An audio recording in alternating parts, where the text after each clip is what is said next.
दोस्तों, world news in short में आपका स्वागत है। आज 29 सितंबर, आज की प्रमुख खबरें देख लेते हैं।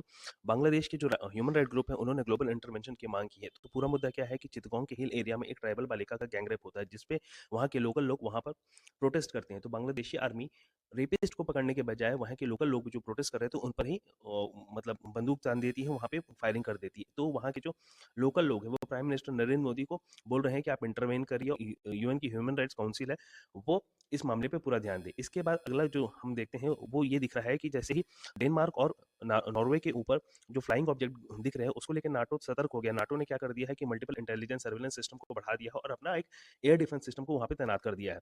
साथ ही इस पूरे मुद्दे पर जो रशिया का बयान ये आता है, वहाँ के रशिया के जो फॉरेन मिनिस्टर है वो सर्जी लावरोव ये बोलते हैं कि ये हो सकता है कि नाटो की तरफ से एक साजिश है, जो मतलब प्रोवोक करने की। अगर नाटो किसी भी तरीके से रशिया पर हमला करता है तो उसका एक डिसिसिव जवाब हम देंगे। और ठीक है, अगर वो नाटो कोई भी एग्रेशन दिखाता है मेरे देश के खिलाफ, तो उसका हम भरपूर जवाब देंगे।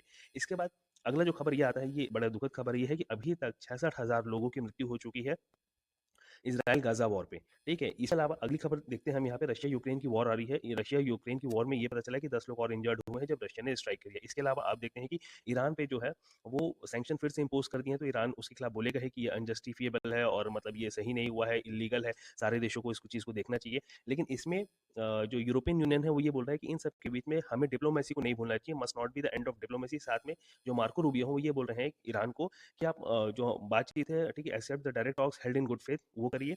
इसके अलावा जो 3 देश हैं, ब्रिटिश, फ्रेंच और जर्मन, वो बोल रहा है कि हमें एक नया तरीका खोजना चाहिए जिससे हम तेहरान से, मतलब ईरान से डिप्लोमेसी में बात कर सकें। साथ ही हमें यह इंश्योर करना पड़ेगा कि ईरान के पास कभी भी न्यूक्लियर वेपन मत हो।